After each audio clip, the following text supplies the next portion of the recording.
Welcome to Elite 6 Think Tank, an open discussion group with business owners who share their knowledge, experience and skills. Elite 6 is a forward-thinking organisation that gets business owners together. We have a format that is an hour long and we help people interact. I call them decision makers. The focus of Elite 6 is helping you build your business community, not just generating leads and referrals. And the secret to our success is really the support that we do give the small business. What we offer is totally unique because we're not focusing on your industry, but we're really looking at that individual business person and helping them become a better version of themselves. Our unique format really encourages people to talk about their experiences, knowledge and skills. It's proven, it's very successful. People talk about their challenges, their business, and more importantly, their successes. Simply put, we're helping people build their business village. I'm Danny DeHeck. I'm the head decision maker at Elite 6 Business Networking. I want to help you grow your business. I want to get to know you, and I also want to share my business family with you. So take some action, go to our website, and request an invite. Look forward to seeing you soon. Just want to say thank you, Pablo, for a beautiful video about Elite 6. He's sitting in there somewhere. I will just go through some housekeeping, just asking people. We're running quite a few Zoom meetings at the moment, as you may be aware. So I'm asking people, just when you do come into the room, just try to make sure your microphone's on mute so you don't disrupt the room if you are running a few minutes late. And if you do have any questions or things that you want to say, use the chat box down the bottom, and get familiar with the chat box, because it's a great way when we're talking about things like URLs or websites. Just as you're doing them, or after you finish speaking, put all your URLs in there, and then afterwards, if people want, I can actually give them that chat box text and they can go look at those websites that people were talking about. Or the other way of doing it is just use your hands like this, and my co-host today, which is Lance, he will work you into the room. So this meeting is actually broadcasted on Facebook Live. We will have an audience of 1,000 to 1,500 people over the next 2 hours. So just watch your P's and Q's. We're not Facebook Live in all our meetings. We're just doing the main ones. Our Think Tank meeting is a completely different format to other meetings that we have. Right, so if you're not familiar with Elite 6, we encourage you to go along to one home group each week.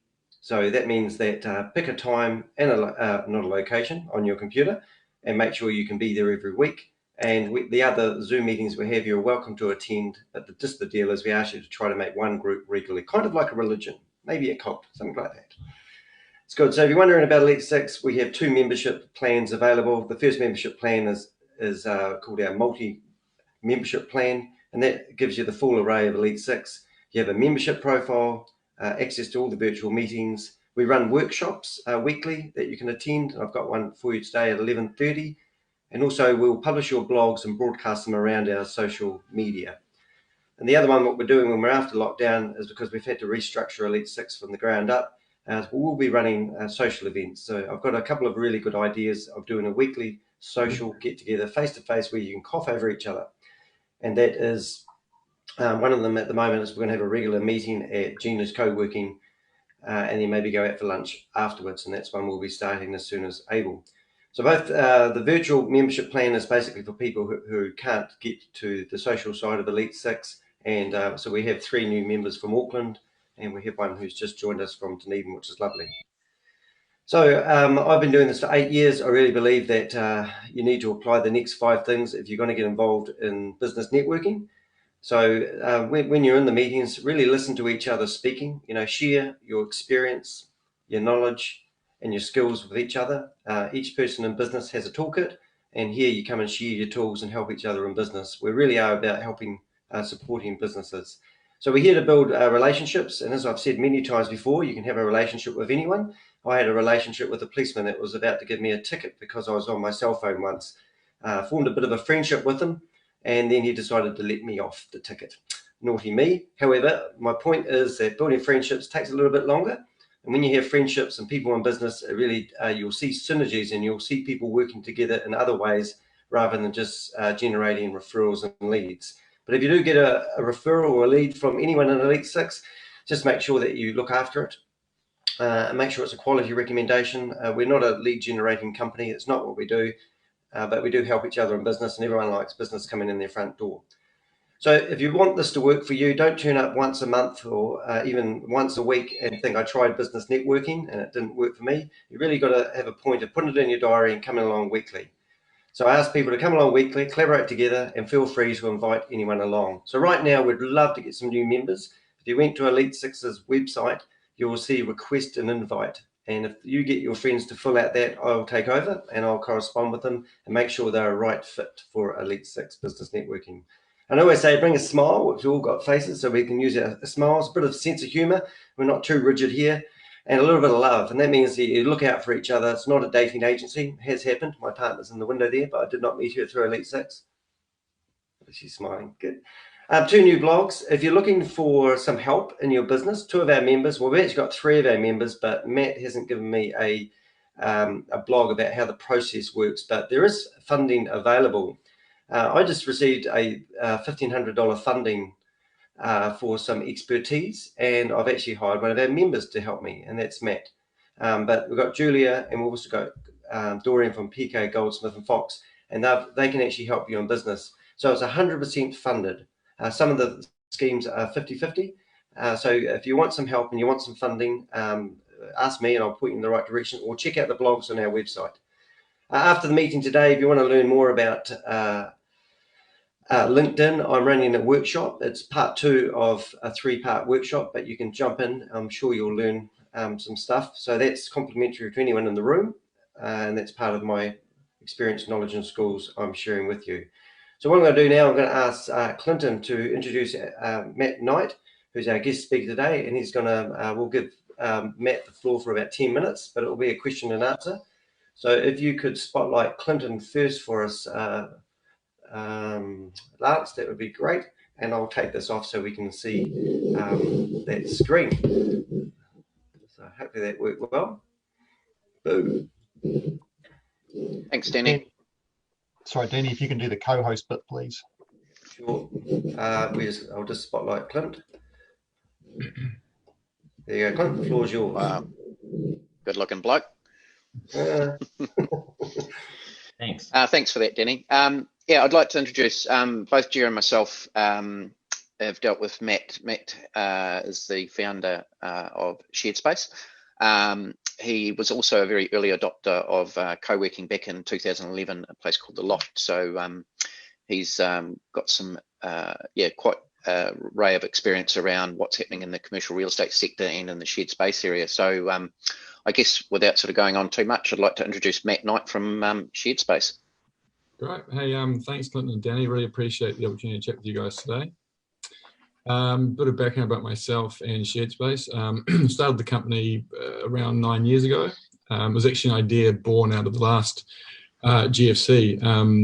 I recall working in an ad agency in 2009. It was hit pretty hard by the last downturn. A lot of redundancies, which resulted in a lot of space in the office. So me at the time, wanting to be the good employee, I had a good look around as to how we could try and help this company get more people into the space and help recoup some of the lost revenue and probably bring some cash in for this big expensive lease that they were paying. Through the process, sort of realised there's a bit of a gap in the market. So I really formed the idea of creating Shared Space, being a marketplace that brings business owners together. At the time, though, definitely had no money and realised it was quite expensive to build websites. So went and embarked on working on super yachts for a year, saved a whole lot of cash, listened to a lot of podcasts on digital marketing and how to build websites, and formed a bit of a business plan. And so came back after that year and got stuck into building Shared Space. And initially, it was built as a marketplace that focused mainly on shared office space, but has since then evolved into a platform with sort of 9 categories. We've got, office space, meeting space, events, commercial kitchens, studio space, car parks. The idea being that it's really a platform that if you have any form of commercial space, we have a means to sort of help you monetize it. To date, we've sort of had over 9,000 spaces use the platform, and we're forecast to hit our 10,000 spaces this year, which we're pretty excited about. Well done, mate. Awesome. Yeah. That's great. Thanks for that, Matt. That's a good intro. Yeah. So what we're going to do here, I'm just going to fire. We've got five questions. We're going to run through with Matt, and then after sort of hopefully that 10-minute mark, we'll have a 5-minute Q&A with open to the group. So I'll get straight into where's my questions. So Matt, what trends or activities did you see in the industry pre-COVID? And I know we're in the midst of the COVID thing, but I'm interested to know what things were happening in the commercial sector pre-COVID anyway. Yeah, I think firstly, you probably got to comment on just the growth of the sector. I mean, if you're looking at co-working and the flexible working industry as a whole, it's seen pretty phenomenal growth over the past few years, both internationally and locally. I mean, looking locally, I mean, Central Auckland alone as an example, I think we've got currently around 50,000 odd square metres of dedicated co-working space, and there's about another 20,000 in the pipeline. So it's a pretty decent sort of footprint when you're thinking about it, and there's absolutely no sign of this growth slowing down. I mean, a lot of larger international operators are still looking to set up shop here, so I think we'll continue to see this growth. But in terms of an interesting trend I've sort of noticed pre-COVID, I think it was probably just the size of businesses that are now using co-working and the big shift towards corporates. I mean, when initially starting shared space, I sort of believe the maximum number of people that would work in a co-working space in a company was probably around 8. You know, given the average desk price, you know, when you get above 8 people, economies of scale probably kick in, and it might be worthwhile looking at your own office. But I mean, since then, in the space that we operate from, there's a number of companies that are between 20 and 30 in size, and you know, that's something I would have not guessed 5 years ago, you know, and in some cases even bigger. I mean, I understand that sort of ANZ and Deloitte, you know, put a substantial number of their staff into the beehive in the North Shore, you know. So I think we'll continue to see, larger organisations and more corporates take up the co-working model. Awesome. That's great. I guess it sort of partly leads into the next question, and it's a bit of a crystal ball gaze, but I'm sure you've got some insights here. But what are your predictions post-COVID for new ways of working for both SME and corporate? And I know you touched on it on the first question, but I guess, yeah, what do you sort of see happening or changing? Yeah, I think firstly, flexibility is going to be the big key here, I think, across the board. You know, I think small businesses will start to demand flexibility in any spaces they occupy. You know, remote working will become a bit more of the norm, I think, with small business too. I mean, so it may look like it's a bit of a combination between working from home and a smaller allocated office. But yeah, I think it will force businesses to start looking at the space as a service option, which allows that flexibility. In terms of the larger corporates, you touched on before, I think we're going to see a bit of a decentralization of their office spaces. So instead of one large company having a massive office, they'll probably have a few smaller offices plotted around the place. And I think we'll also probably start to utilize a flexible workspace to house some of the staff as well. I actually got sent an article this morning from a friend overseas regarding Barclays in London. I think they just announced they're giving up their huge Canary Wharf office space. You know, it houses 7,000 staff. So I think I think it's already begun. Wow, that's amazing. They'll start to now, I think, look at the flexible options instead. Yeah. Okay. Interested to know what are your thoughts or takes on positive and negative press around office and commercial real estate at the moment? Because there's quite a few mixed opinions around. Well, there's a lot of mixed opinions. What's your take on the press that's covering that sort of stuff at the moment? Yeah, a few interesting articles in the social comments I've seen lately. A few that have spoken about the death of the office space and death of co-working, which I sort of had a bit of a laugh at, and I completely disagree. I mean, I'm sure anyone with a few young ones at home over the past few weeks would agree with the importance of a workspace that's not your home. But also, I think, you know, this time at home has sort of helped us realise the importance of community and face-to-face work. You know, I'm not sure about you guys, but I've certainly seen a drop in productivity across the board in our teams. And you know, you can't deny, I think, the value of a face-to-face in a community workspace and organisation working together. You know, even probably more personally, I've sort of missed talking to people in a space. I've missed, you know, the proverbial water cooler. So I think a lot of people probably feel that same need to be in a space together. So I think it's reinforced the importance of an office. But on a positive note, I have seen a bit of stuff around, you know, that it is co-working's time to shine and then flexible workspace time to shine. You know, I think any co-working space that can weather the storm for the next few months will certainly reap the rewards post-lockdown. I mean, once this period's over and people will be looking for flexibility and commanding flexibility, that's where I think co-working and flexible workspace thrive, and the demand for that will just go up in quite substantial volumes. No, that's good. Yeah. I'll just reword this question a wee bit better than what I actually wrote. I'm reading it here, but I put, where do you see SaaS going globally? Probably just for people who don't quite understand, Matt, space as a service. Could you just sort of explain a bit more for people who don't quite know what space as a service sort of, or SaaS as a short term as offers? Yeah, so I mean, space as a service, kind of a new term, but I think it generally refers to the co-working model. It's where instead of signing a lease for a space, you're working on a more flexible kind of monthly subscription basis. So you may pay. It's kind of like using a gym membership as an example. You pay a monthly fee and get access to the space, as opposed to the traditional model of paying a lease and just having to own that space for that period of time. Yeah, does that answer the question? Yeah, it does. It sort of leads into the final question, which I guess you being a founder and early adopter of your own co-working space back in 2011, I mean, what do you, if you were to be, I guess, putting your sales hat on, if you were a salesperson and selling co-working as a concept for a business, what soft benefits would you say co-working or shared flexible spaces offer to business owners?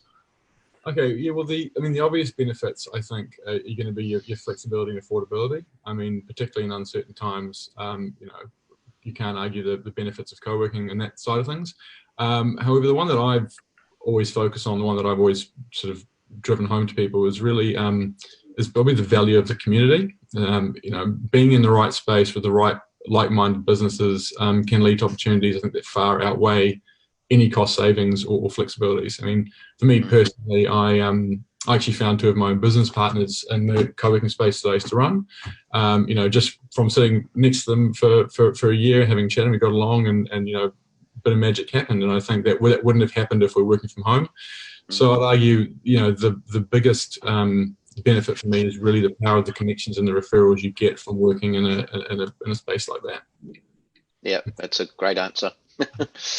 I guess that comes to the end of the questions, Danny. So I don't know if you want to open it up to any Q&A from. No, I do. Obviously, I'm quite a big advocate of co-working, and I think what come home to me was the fact that when you work with friends, because that's what we're doing here, is building up friendships, you look for ways to work together, and it always surprises me. Even Helen and Pablo were working together. Pablo's a videographer and Helen's a photographer, and they got together and worked and did some amazing work together for a gymnasium that was trying to do some promotion material. And I saw that sort of bloom, and then it worked, and it works out good for everybody. So we just find ways to work together because we like each other, and you want to work with friends, don't you? So it really is community sort of stuff. All right, so I'm just going to unmute everyone. If your microphone background noise starts to get a bit horrific, we'll put you back, but I don't want it to be like a silence, so we can have a bit of background noise. But let's see who would like to ask Matt some questions. Lance. I'll ask you, Matt, where do you see culture and the shifting of culture within the co-working space? And an example would be you've got some individuals, then you've got a group of corporates that come into that co-working space. How do you see the cultural shifts and the dynamics of that working space contributing or distracting from productivity? I think it's definitely up to the space to curate the community, and in some cases, I would argue it might not be right for that space to have corporates in there, depending on the size or what the space represents. So, and if it is a bit of a mix, it's a good operator would curate the space in a certain way to ensure they position the different types of businesses in different areas of the space itself. But certainly, I mean, I think it's having a range of different businesses in that space would add value to any other business, and it allows many businesses access to a lot of people that they probably wouldn't have before been around or been able to rub shoulders with, in a sense, as well. So, yeah. True. And Nigel had his hand up. Your background image is hiding your hand, Nigel. That's my excuse. Nigel? Yeah, my question was, I know there's some thinking at the moment in the construction industry about the days of the big old massive construction companies trying to knock each other out of the park from a competitive point of view, is shifting more to a collaborative process. Do you see that as part of the whole co-working kind of space you're thinking of? A lot more collaboration and less competitiveness? Totally. I mean, I think from my experience seeing a lot of the companies that operate in co-working spaces, in a number of cases, we've got essentially competing companies working side by side. Right. And I've never seen it become a problem. In fact, I see the opposite. I see a lot of those businesses working together and actually referring other business to them. A lot of times I'd get a project that's not quite right for them, and they say, great, we've got these guys next to us, and vice versa. And yeah, I think in these environments, collaboration happening more and more. I haven't really seen the nasty side of it. I think it's always just people looking for the best interest in other companies and essentially sending work each other's way. Thank you. Yeah. I'm just thinking too, guys, if you want to rename your profile name and maybe put your name and your serial number or your business, if you like, and your URL, and then Matt might have an idea who he's speaking to as well. But if anyone else got any questions there, put your hand up if you like. Pablo, that looks like a hand up. Yes. Elise, did you have yours? No. It's good. All right, then we might leave it there. Oh, we have got one, Lachlan. Yeah, just interested to in the business. Obviously, you've got two clients. You've got the people who have the space, and you've got the people who would go into that space. But for the people who might have space, what do you find is the most the silliest rebuttal you get? People say, "Oh, I don't want to do that because of that." What's the biggest objection you tend to get from people with space? Do you mean people sort of wanting to possibly move into a co-working space? No, well, it's sort of either really. In some ways, people wanted to move into a space, or people who have a bit of office space and then want to use that. Do you find that there's a standard rebuttal that people say, "Oh, I can't do it because of that," but actually it's easily surmountable? And every space is different. I think co-working is traditionally defined as an open plan space with desks that are rented, but in saying that, a lot of spaces have a mix of both open plan and also private studios and offices. Yeah. That was the space that I ran many years ago. It was all totally open plan, and personally, I love working in open plan environments. I've always have. To me, I enjoy the buzz. I enjoy seeing everyone having a chat. But some people prefer to work in a sort of more private space. They prefer their own. Something about having a lockable office. They can close themselves away and go and access. Me and the spaces I had, that was one big thing. A lot of people couldn't get their head around being in an open plan. They wanted their own lockable space, and that was just a preference around working. Yeah. So that was the one thing that I sort of found. But in saying that, I think the ideal space has a good balance between private workspace and also open plan space to accommodate both kinds of working preferences. Right. Okay. So people's biggest fear was that they're going to be stuck in an open space with all the stuff going on, and that was going to disrupt their workflow or something like that. And yet there are other options they may not have been looked at. But totally. And in some cases, if you're lawyer or accountant and you're dealing with some pretty privileged information, you're probably not going to want to be sitting in an open plan environment. You're going to want your own private area that you can lock away to have some of those phone conversations that are a bit more privacy required. Okay, cool. And for people who have space, let's say have office space, what's their biggest objection?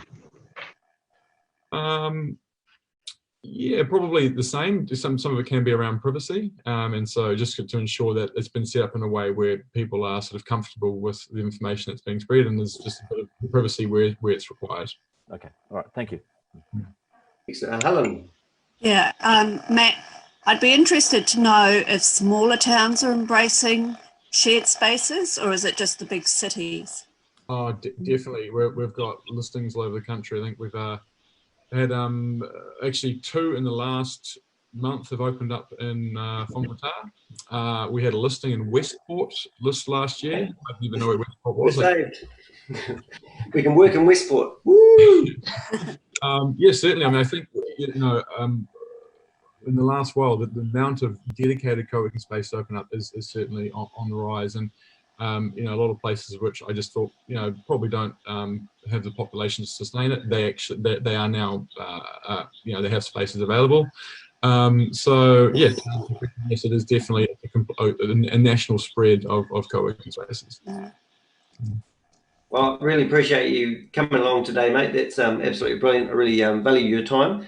I'll just carry on with the meeting. So thank you for inviting Matt along, Clinton. And what I'll do is we will carry on the meeting. Feel free to stay around. You don't have to go. So that's Matt Knight from Shared Spaces. And if you look in the chat window, you'll see Matt's website. I know myself, what I'm really looking forward to, I have actually set myself up pretty good at home, but I'm also looking forward to getting some better tech gear and being able to have a sort of like a satellite, work different places throughout the week. And I just started doing that before the lockdown. I actually enjoyed going back from Ferrymead and then working in Addington. So I think that's where the Shared Spaces opens up a new opportunity. So if you're into networking, to me, it's a no-brainer. Start working in other people's spaces. And like you said, you never know who you're rubbing shoulders with. So it's very good. So what I'll do now is I'll introduce the think tank meeting. If you haven't been to one of our think tank meetings, we used to run these meetings in a room, and I used to record it as a podcast and then publish it live afterwards. So if you haven't checked out our podcast, you can listen to other think tank meetings, please do so. It's on our website, elite6.co.nz. So today's topic, last week we started a conversation about building resilience, keeping your clients more than anything. That sort of morphed into people asking questions about how they could market themselves in today's world.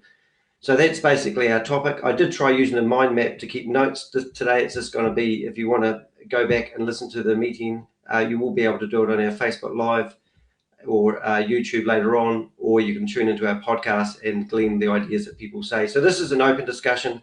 I facilitate it. If you want to speak, by all means, put your hand up, or I'm going to just take everyone off mute. So if you have got a noisy background, you'll probably notice you'll be put back on mute, and that's okay. So let's get the ball rolling. Has anyone had any success with online advertising at the moment that they would like to share? Or have they got any tips or suggestions they think might actually work? Vicky? Oh, okay. Josh, actually. Yep. Hey, all. Yeah, we kind of just tried lifting our LinkedIn game a little bit more and doing regular posts, and we kind of had pretty instant results from it, which was really encouraging. So hopefully that'll continue on. But basically it came about from former contacts who I've worked with who obviously was just triggered by having something on LinkedIn and then got in touch about more work. So it's really good. Oh, awesome. That's what I like to hear, especially as I'm running calls after this. Yeah. It's good. All right, anyone else? I'll just fix that beauty thingy. Good for that. Helen. Yeah, I was looking at my stats last night with my advertising, and I noticed that I had quite a lot of referrals from Facebook. And I haven't actually even pushed Facebook, but I had quite a lot of referrals. So it works even organically, even when you're not pushing it, I guess. Been search engine optimization freak for a long time myself, and I often liken the social media game as Google's monitoring everything you do. And if you're proactive, you do a post in different places and you're here, there and everywhere, eventually your website will climb up in the rankings because they're looking for people who have content that's up to date. So you need to come up and get a system around that, I believe. Sir Chris Cameron from Box Hit, the new phenomenon hitting the world at the moment. I think it's interesting with Facebook. There's been a huge hit to the advertising revenue for Facebook over this COVID-19. And so there's actually probably a really good opportunity for businesses to consider using Facebook advertising at the moment, and they have the chance to stand out a bit more for a lower cost potentially than they would have had before, just simply because their red avenue ad revenue counts way down on Facebook, and the number of companies are just holding off, waiting to see what happens, especially overseas. They're stuck. They don't know what they're doing in terms of getting back to the office or not. So there's opportunities around that Facebook and Instagram advertising at the moment, maybe for other companies that haven't considered it to use it. We've got a lot of Facebook marketeers, even in Elite Six, which is great, and they will give you a lot of insight. But being a person that does it himself, like me, I've thrown about $1,000 a month down at the moment on Facebook. And because I've done that, all of a sudden I get a phone call from the Facebook expert, and he helps guide me and teaches me how to do my own marketing campaigns. So you don't get that. You can't actually ask for that. They offer it. Has anyone had Facebook ring them up and offer to help with their advertising? So you need to start spending money before you start making money is my old philosophy. What about some other type of advertising that you could do? Obviously, building relationships online is one way, but has anyone forked out money? I know Elise, if she's there, she's been doing billboard advertising for a while. So I'm just wondering, is that, obviously you've got your billboards stuck somewhere, or are they moving them around again now? I have no idea. It's not been working for you? Yes, it has. We also do radio advertising as well. So we do radio, billboard, Facebook, Instagram, a little bit on LinkedIn. I need to get better at that one. But we've definitely noticed we've been doing lives every day during lockdown. And we've definitely noticed a massive increase in our Facebook following. And we're still trying to figure out how to get, what do you call it when they're like writing and commenting and stuff? Direct engagement? Not quite, but yeah, same kind of thing. So, our stats are looking insane from Facebook from just doing our consistent lives and just trying to get the message out there. And it's not just me now, it's the whole team which is doing, which I think is really good for our brand to kind of broaden what we're doing and who we're targeting. Actually, that's really cool. I just thought some people might not know you here. Do you want to tell people about your electric hairdryer business that you have? Me? Yeah. Well, I definitely don't have an electric hairdrying business. It's a lease here from the Mortgage Girls. We have a finance business, finance, mortgage broking services. There's 6 of us in the team. We have been expanding. I've been with Elite Six for a while now, Denny. And it was just me and Holly back then. But no, we're going really well. It's really interesting for us because there's a lot of change happening in the climate economically, legislation-wise. I'm sure a lot of you would have seen the update from the Reserve Bank removing the LVR restrictions. Yep. So it'll be interesting to see what comes from that. I wouldn't start jumping up and down and screaming from the rooftops yet because it's still going to depend on how the individual banks use this in their individual policies. So we haven't had any updates yet from any banks, so I'd imagine there'll be a few days wait yet for that, but they're already quite a few of our banks were a bit low on capital because of the extensions of an interest only, and a lot of people got taking up that hardship home loan payment deferral scheme. They've had to hold a lot more capital back, so it's made them a little bit less capital heavy, which this might help them out a lot to keep that stability there because they won't have to hold the extra capital for the LVR deals for the Reserve Bank. But with the economy the way it is, I don't imagine they're just going to let the floodgates open, which would be a bad thing if they completely did. But it would definitely offer a bit of stimulus in the economy.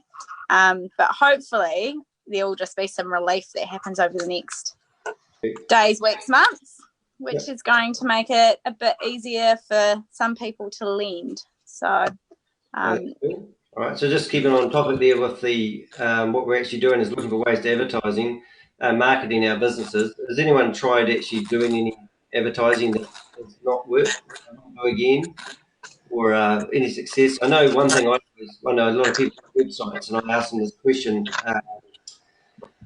where are your visitors coming from? They go, "Oh, I've got no idea." So by simply installing Google Analytics on your website is gold sometimes for some people, and if people are struggling to do that, then that's certainly something I live on. I can tell you basically if anyone comes along to one of my shops product, I can tell you where they entered the website, where they travelled to, see whether they read our terms and conditions or our privacy stuff, and then how they got to the checkout. And and that's great. And then if they come back 2 weeks later, it will pop up and tell me who that person is. So that sort of stats I'm finding really valuable in my business at the moment. Has anyone else got something there they like? Thank you. Vicky?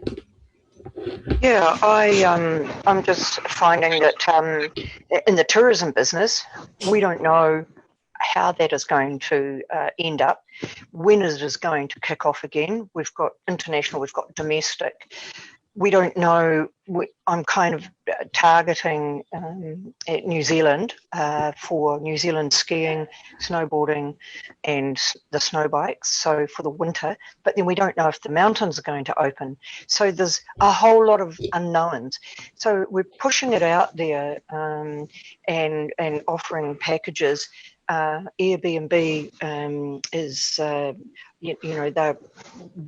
they're actually wanting to help with cancelled people who have cancelled prior to 14 March. And so it remains to be seen. We're kind of a bit hamstrung because I had a guy coming in that wanted to come and work from my cabbage tree retreat for a whole month. And that was going to be really good. And he was keen to take tours. He said, I want to work from there. And I've had that a few times. Work from the space, take a tour, go skiing, go over to Akaro, see this, just take them off-road, do all sorts of things. But now that's, he's put it on hold, but I see that he has still left the booking in pending, which makes me think, oh, that's fantastic. Just keeping on topic there, Vicky, can I ask you a question? Might be a better way to keep you on topic with that one, because I really want to say, like, are you, because of your industry, you do feel like you can or can't actually promote yourself at the moment, or have you tried any type of promotion that has worked, or are you getting inquiries from somewhere which you didn't think you would normally get? If that. Well, I've had bookings from LA, which is really interesting, for January 2021. So what's wrong with that? That's exciting. Yeah. It is exciting.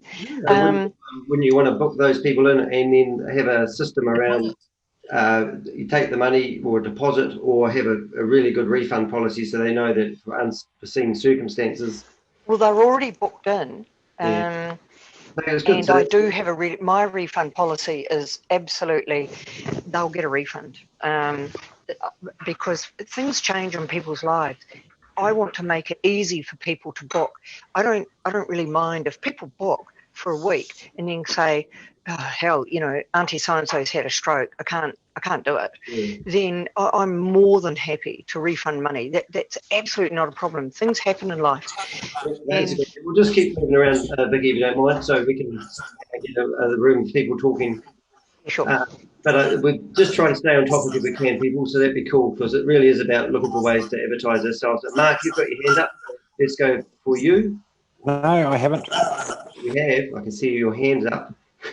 Right, there are my hands. Mark Granville. There you go, Mark. Yeah, g'day, Danny. Yeah, talking about marketing, where was I going with that? So there's a couple of places that we've had some success on, and that is paying for marketing through the press. We've put a couple of dollars through. I don't normally advocate the press, and that's mainly because the only reason I've put some money into it for the last 3 weeks is because I couldn't go into the Star. But we're looking at the Star and the community papers. What they're doing is they're actually amalgamating the community papers into the Star, so which is going to make it cheaper to advertise right through Christchurch. Actually put an ad in one of the community papers, which is a lot cheaper, and they put it in as an insert into the Star. Do people still buy the newspapers? There's people buying the press out there, but the Star are going online as well as delivered. So Right. I think that's sort of where my focus is going to be over the next 6 months. Mm-hmm. taken a deal where we spend an X amount of money and then they give us a gift card back. So we're getting about a 15% discount on all the marketing that we're doing. And that's going to be a gift card of $1,500. By the time it's more than 15%. No, it'd be 15%. So we're putting 10 grand into it. We're putting a decent chunk of money through that direction. All right. The other thing that what I have traditionally done every year is a billboard. And we put $10,000 into the billboard last year. I think it was very good, but this year I'm very apprehensive because of the people. People aren't going to be out on the roads like they have been over the next 3 or 4 months. You should advertise at McDonald's, Mark. Have you thought about doing that? That would be sort of around your demographics of clients as well, wouldn't it? Well, we just use the branded car and park in the line. 2 hours of free advertising for a bunch of large fries. Yeah, but again, I think the Facebook aspect, you can get quite a lot of traction for nothing on Facebook. Yes, you can boost it. I did a $10 boost the other day, and it got me about 600 hits on it. So, I suppose the more you spend, the better you get. But I'm always apprehensive on spending too much on Facebook and not knowing whether it's a real thing or not. Yeah. Well, I tell you what, the video that Pablo did for us was 1:20 long for Elite 6, and the Facebook guru has actually got me to upload that video, do 3 different campaigns, and he's got one of the campaigns is actually throwing that video to people no more than 3 times in a week. The other campaign is just distributing it everywhere, just to be in people's minds, and then another one is crunching down to the targeted audience I really want. And what he told me to look at is the cost for a click.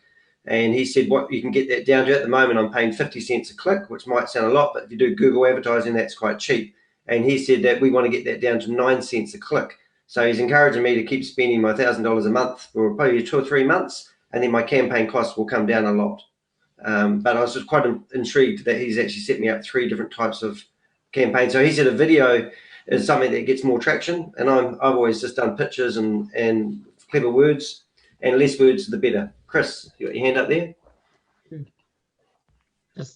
Just there's also if you're using content marketing, you need to be looking at TikTok if you want to get to the next generation. The growth in the TikTok app space last year was absolutely enormous in terms of its most downloaded app, I think, around the world. It heavily uses video and short snippets, and it is tricky to get around what kind of content and how you present that to get traction, but it's definitely worth doing because the ability to reach, especially the younger generation, is massive through that platform. And going forward with everything with COVID, that might be something to do, and it's a whole different way you've got to approach your marketing and the messaging that you're putting through. That's another option. I'm a bit of a TikToker myself. I went to Bangladesh, China, and India over Christmas, and I did one of my videos has been looked at 250,000 times, but it was a 7-second video that I put together on my phone in real time and broadcasted. So it doesn't necessarily have to be a super high quality one. The old saying, I believe, is it jab, jab, jab, punch? So you can, like with Pablo's video, for example, that's gold to me because now I've got a high quality video that I can use. And in the meantime, I'm jabbing people all the time. I did see Mark Scone. Sorry, mate, never get your name right. Love you like a brother. You had your hand up there for a bit. No, I didn't. Scratching my nose. It's excellent. Big nose you've got there. Lots of ears. You had your hand up. Yep. Also, our visitors from Auckland. Vicky, I'll just go to our visitors in Auckland if you don't mind. Sorry, I said Steph and Janelle. No, it's clean. No, it's okay. Don't worry. I just wanted to ask, does anybody use Google advertising? Because everybody's mentioned just Facebook and LinkedIn. We've tried it a few times, and it's kind of hot and cold on our side when we run our campaigns. So it seems like Facebook and LinkedIn are the most popular. Yeah. I can offer some wisdom. Anyone else want to have a go at that one, Chris? Oh, I think bang for buck, Facebook and Instagram are better options than Google, just in terms of your spend. Yeah. The overall cost and the reach you can get, it's a lot less, but you do need to be very, it's not like you can just put it up there and leave it. You need to be watching and adjusting your demographics and targeting correctly through those platforms to correct audiences. If you chuck on your Google advertising, there's lots of options of the product listing instead of adverts, but that medium inherently is more expensive, and so therefore you've got to really, really be careful, because you can just chuck money down the Google black hole quite quickly if you're not monitoring the advert, if it's working, what keywords you're chasing, and how that overall is performing, whether you're doing display ads or whether you're doing just paid text ads. Where you're chasing those, you really need to be on top of Google, I think, to maximize that. It's still a great platform to advertise through, but it's so well known and so many players in that space now. You've got to be absolutely on your ball to be able to get cut through. Whereas you can do, I feel personally myself, like we find better targeting through Facebook than we do through Google, because of the demographics and the audience that we're chasing. But in the end, it all comes down to where your audience is. Yeah. And who your customer is. Because if there's no point going Facebook and Instagram if all your audience is on LinkedIn. One thing I use Google AdWords for is brand recognition more than anything. So if somebody searches Elite 6, I always want to make sure I'm at the top, regardless if it's paid or free. But then if I did an awareness campaign of the phrase business networking, which is not what I really want to go after, more business support, I'm educating the world, and I'm paying a lot for that education. But whether it's my targeted audience, it's going to cost me a real deep pocket stuff to educate people online. But I just want it when people search Elite 6 to make sure that endorses my name and my brand. Who else has got an experience with that? Lance? Yeah, I'll add into that one. Just reverse engineered a campaign 2 weeks ago. What was happening is that the address that the business was associated with on the campaign was incorrect.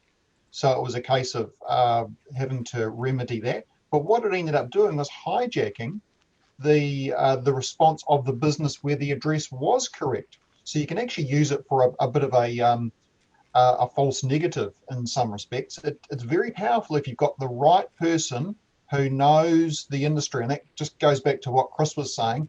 Google advertising needs to be set up by someone who really knows their stuff. It's one thing to come in later and reverse engineer it and figure out why is that listing above my own or other way around, depending on keywords and the way it's laid out. It's all about having someone who knows their stuff. Is it the website address you were talking about, or the location of the premises? It was the location. So what actually ended up happening is that people were searching the keywords for this general area, and a business outside the area was ranking ahead of, because they were using a false address. It wasn't a false address. It was the address wasn't correct. Cool. Helen, hand up. Well done. Yeah, I used Google probably about 3 years ago, and I used it to advertise my Lightroom presets. And I spent a heck of a lot of money, and I used an ad agency, and I did not get anywhere. And I think what you've got to do is you've got to use a channel. I probably would have been better using Facebook or something, or even Instagram for photography. But using Google just got me nowhere for that particular product, I guess. So you've got to be mindful of what the best channel is to use for your product, I think. Yeah. Actually, we should take advantage of our guest speaker today, because obviously you've got a brand out there. How did you get that off the ground? Was it a snowball effect, or did you? How did you go about doing that? Is this for me? Yeah. Yeah, no, definitely. So I had absolutely no budget when starting out. So I put a huge emphasis on SEO. So I figured, don't have money to spend on marketing, but I want to make sure we do come up in Google search results. So I just made sure that every keyword that was orientated around office, shared office space, co-working, we were the first that comes up. And still today, if you Google office for rent, shared office for rent, anything, we come up with TradeMe above anyone else in that area. And that in my mind, that is the most valuable traffic you can get. If someone searches something and you come up and Google determines you to be the best organically, that's been the key to, I think, us growing. It's pretty easy to sort out a supply side of things, but to get the demand side of things, I think, yeah, we put emphasis on Google Organics search. In addition, we spend quite a bit on social. I think we put a big focus on Facebook. Have used LinkedIn. LinkedIn is really good for super targeted. Like, you can break down to talking to exactly the people you want to talk to, but it is very expensive. And we also do a bit of Google display. But I think today, in terms of bang for buck, agree with what everyone's saying here in terms of yeah, Facebook, you're going to get best bang for buck in terms of getting reach and getting to the right people. But if you can put emphasis on it, it is quite a big job. But I think getting your website to be organically ranked by Google is invaluable. It is really, if yeah, that's my opinion anyway. That's a good one. That's excellent. One thing I live by is every website I set up a Google My Business account. I think that's the most important. And I call it getting in bed with Google. Basically, set up your Gmail, give them all access to your whole everything so they can just look through your personal stuff, so to speak. And then I think they like you a lot better if you let them have them free reign of everything you do, kind of. That makes sense. The first bit of advice I give someone: start a company, definitely set up a Google My Business page, because it'll straight away mean you rank. Even if you just started a site, it means at least your business does appear when someone's Googling you. And one of the things that I do is, like, if you go to 1091 Ferry Road, you'll see that there's multiple businesses from a shared office space there. And so that's one advantage by having the shared office space, because a lot of people don't like putting their home address if they work from home. So then I put the address of the shared office space I work from as my actual office. And it's a great way of seeing who's in the building as well. Right. Anyone else got any experiences there? Thank you very much for that, Matt. Advertising. How do we watch our dollars at the moment? Vicky. I've got you, I think. Are you doing that? I'll let you unmute. I'll unmute myself. The people that I want to target aren't the young ones, so TikTok's no good for me. I want the people with money, which aren't the young ones, who want a quick bang for their buck and cheap. So, what does everyone think? Facebook seems to be, the older people seem to be using Facebook more. What's the general consensus on that one? I could actually tell you might need some education actually how to use some of those platforms. I would be using tags to target my audience, and I wouldn't assume that TikTok isn't a powerful medium. You just need to know how to do a post, and we can teach you some more of that. Helen, I see you got your hand up there.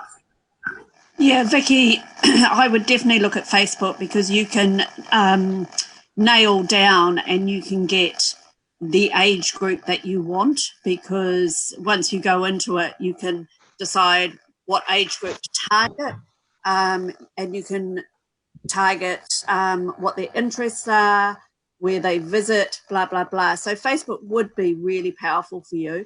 And it's not just the youngies or the older ones that are on Facebook. There's a whole range. So I think Facebook would work really well for you. Okay.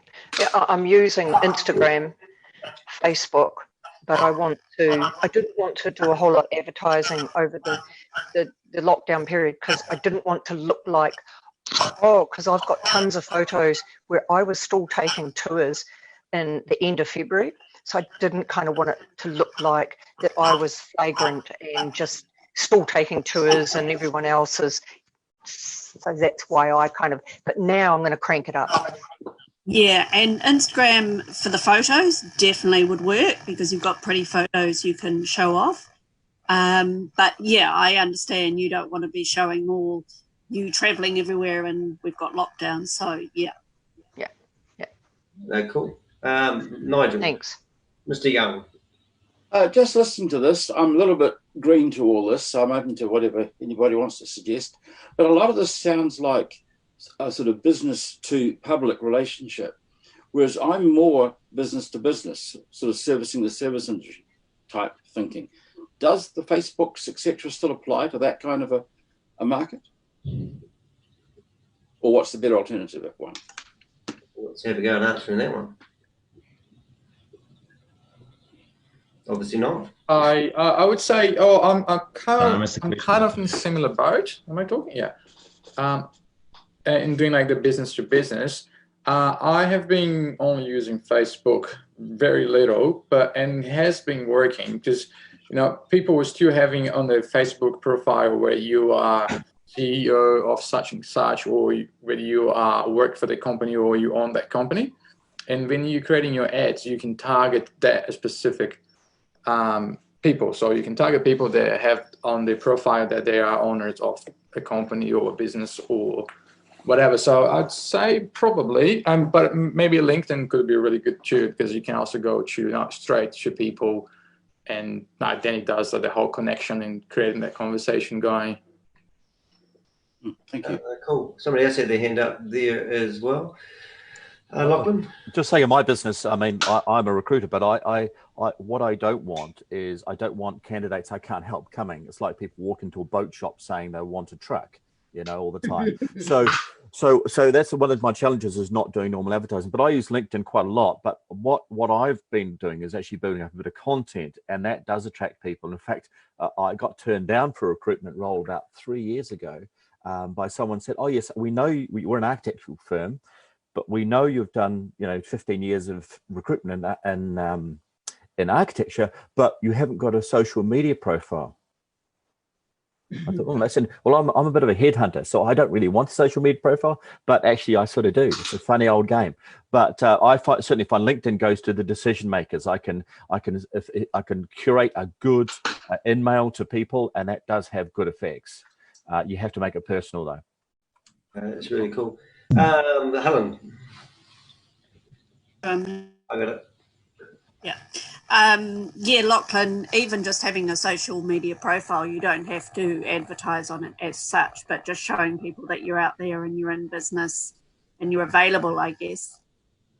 I do have all of those. I do have the Instagram and the website, the Google thing, stuff like that. But I hadn't any content. I didn't actually fit it with any content, and I think that's what people are looking for, because the thing is, the maker at that recruitment at that architectural company, she was from the generation where social media was everything. Yeah. One of my workshops I do want to run, guys, is one actually on posting blogs, because I've been in this stuff for years, and content is king. And every time you write a blog that's uniquely yours, then you will find that that content comes up organically in the search engine. So I can't read and write, never read a book in my life, left school at 14, all that sort of stuff. I'm dyslexic, but I have actually published well over 1,000 blogs on the internet. So if I can do it, find a way of writing content that people can read and use that as your tool in business. So I would like to run a workshop in a couple of weeks on the power of a blog and what I actually do when I post a blog and where I put it. Because I believe that what you can control is, if you liken your website advertising as a game, and on the green is the players and they're playing the game. And you've got all these grandstands around the auditorium, and they are like LinkedIn and they're Pinterest, Instagram, and they go around the whole field. Now, what you need to do is know how to talk to people in your own grandstand. So talk to people LinkedIn way in a LinkedIn grandstand, and then what the end game is making sure that you can control your website and your advertising, and all your content that you produce on all those platforms should be on your website as well.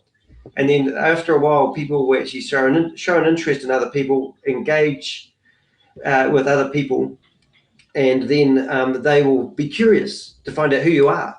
And the next thing, they'll go to danny.co.nz and they go, "Who's this guy that keeps talking to me?" And that's when they land on the game with the players, they'll actually see who you are and what you do. And you don't even need to try to sell people stuff. You just need to be subtle as a butterfly.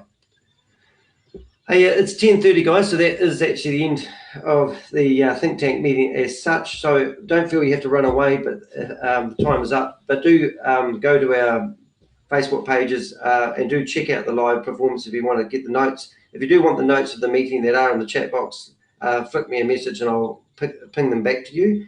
And remember, each week we actually have asked quite a few guest speakers to come along, so we really do value having you here today, Matt and we'd love you to get involved as well. So thank you for sharing your time, experience, and knowledge with us today. Yeah, thanks for having me. It's been great chatting with you guys. No, awesome. So please, class, I'll just switch off Facebook Live. If you are watching this on Facebook Live and you're wondering who we are, go to elite6.co.nz and request an invite if you'd like to join us. So thanks for tuning in today.